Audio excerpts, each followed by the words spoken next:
নমস্কাৰ মই Hemanta Kashyap astro live অসমৰ অক্টোবৰ মাহৰ মাহেকীয়া ৰাশিফললৈ আপোনালোক সকলোকে স্বাগতম জনালো।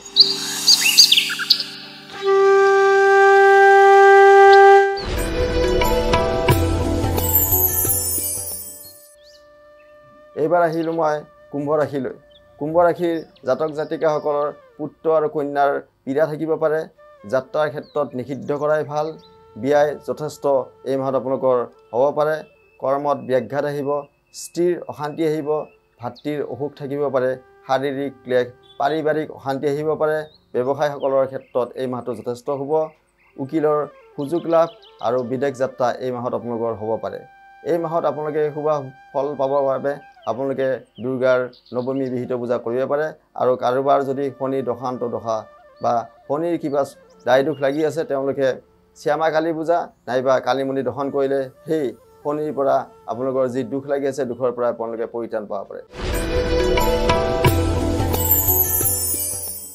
এই আছিল মাহটোৰ ৰাশিফল। এষ্ট্ৰ লাইভ অসমৰ পৰা মই হেমন্ত কাশ্যপে বিদায় মাগিছোঁ। আপোনালোকৰ দিনবোৰ শুভ হওক। ধন্যবাদ।